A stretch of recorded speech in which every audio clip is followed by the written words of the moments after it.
Good morning learning. કેમ છો મારા વાલા વિદ્યાર્થી મિત્રો? દોસ્તો, આજે બહુ જ આઈએમપી થિયરી, એવું કહેવાય કે મોસ વાળું ચેપ્ટર છે, જેની અંદર 3 થિયરી લગાતાર દર વખતે આવે જ છે.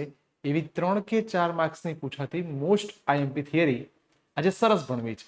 તૈયાર થઈ જઈએ. આપણને શું કીધું છે? શબ્દો વાઇઝ જઈએ તો તારને ખેંચતા તેમાં સંગ્રહ પામતી સ્થિતિસ્થાપકીય ઉર્જા. ચલો એવું વિચારો કે આપણી પાસે કોઈ તાર છે, એને આપણે ખેંચી રહ્યા છીએ. તો પેલા શબ્દોને સમજો. તારને ખેંચતા એમાં જે ઉત્પન્ન થાય એ પ્રતિબળ માટે તમારે એની વિરુદ્ધ કાર્ય કરવું પડશે, અને જે કાર્ય કરશો એ એની અંદર ઉર્જા સ્વરૂપે સંગ્રહ પામશે. ફરીવાર કાર્ય કરવું પડશે, જે કાર્ય કરશો એ ઉર્જા સ્વરૂપે સંગ્રહ પામશે. એટલે અહીંયા ભાગ 1 નું પણ ઇન્વોલ્વમેન્ટ થયું. તો આપણે એવું વિચારીએ કે સર, પહેલી વસ્તુ એવી ખબર પડશે, કાર્ય કરવું પડશે, અને કાર્ય પોતે જ શું બની જવાની છે? ઉર્જા. ચલો તૈયાર થઈએ. એની માટે કેટલાક શબ્દોને સરસ તૈયાર કરીએ છીએ. પહેલા આવું કઈ બી પૂછે, તાર શબ્દ આવ્યો એટલે આપણા મગજમાં યંગ મોડ્યુલસ આવી જાય. બોલો, યંગ મોડ્યુલસ નું સૂત્ર આપણને બધાને આવડે છે. યંગ મોડ્યુલસ y બરાબર F/A delta L upon L. y બરાબર F/A delta L upon L. ચલો થઈ ગયું. પણ સર, આપણે એવું કહીએ કે થોડી ચોખવટ કરી દઈએ. પહેલું, ડેલ્ટા L ની જગ્યાએ સ્મોલ l લઈ લઈએ. હવે જો સૂત્રને વિચારું તો y બરાબર FL એ ડેલ્ટા L. ચલો આમાંથી f ને કરતા બનાવીએ તો y એ સ્મોલ l અપોન l. બોલો, મારી પાસે સૌથી સુંદર મજાનું એવું આના ઉપર લાગતું બળ મળી ગયું. સર તૈયાર. એક પદાર્થ વિચાર્યો, એની પર તાકાત લગાડીએ છીએ, બળ આપણને મળી ગયું. હવે મને કહો, આપણે સૂત્ર વારંવાર યુઝ કરીએ છીએ, તો સર કાર્ય બરાબર શું થાય? તો કે બળ ગુણ્યા સ્થાનાંતર. કાર્ય એટલે W, બળ F. ધારી લો કે થયેલું સૂક્ષ્મ સ્થાનાંતર dl છે. આજે હું બોલું છું ને, તમારે થિયરીમાં લખતું જવાનું. ફરી એના દ્વારા થયેલું સૂક્ષ્મ સ્થાનાંતર dl છે, અને સમગ્ર પાથ પરનું સંકલન આપણે 0 થી L સુધી કરી રહ્યા છીએ.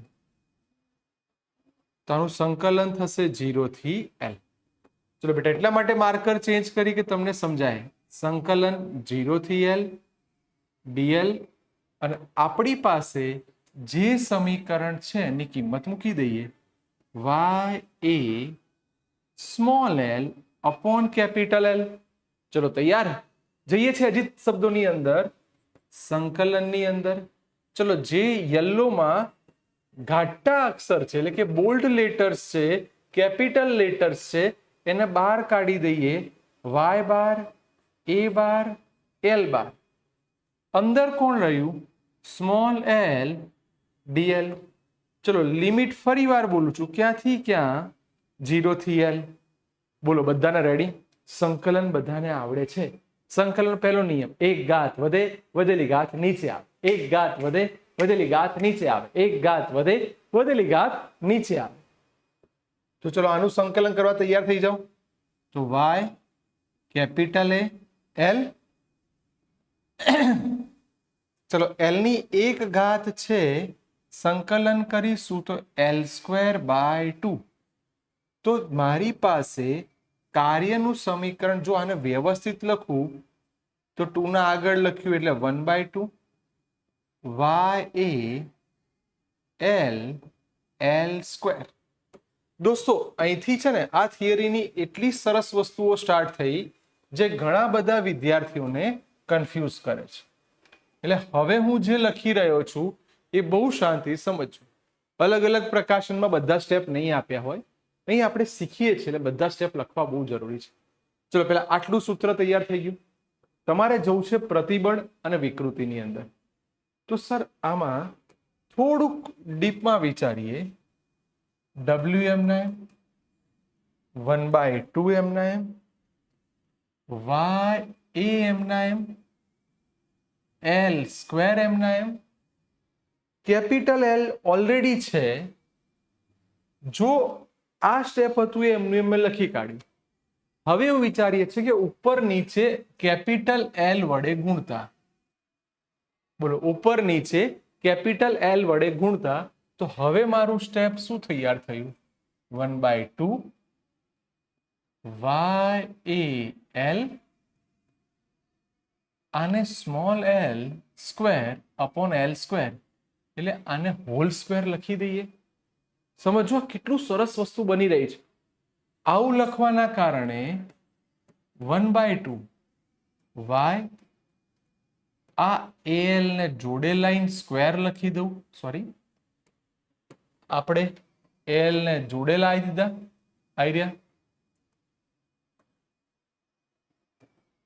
આને આપણે જોડે લખી કાઢ્યા, અને આને પેલી વિકૃતિની ભાષા યાદ કરો, એપ્સાઇલોન એલ, તો આને કહેવાય એપ્સાઇલોન એલ નો સ્ક્વેર. દોસ્તો આ જે તમારું જે કંઈ કાર્ય થયું એ જ આની અંદર ઉર્જા સ્વરૂપે સંગ્રહ પામ્યું. અને હવે હું એવું કહીશ કે થિયરીની સાથે એમસીક્યુ પણ શીખો. એવું પૂછે 1/2 વાય એટલે શું થવાનું? તો કે યંગ મોડ્યુલસ.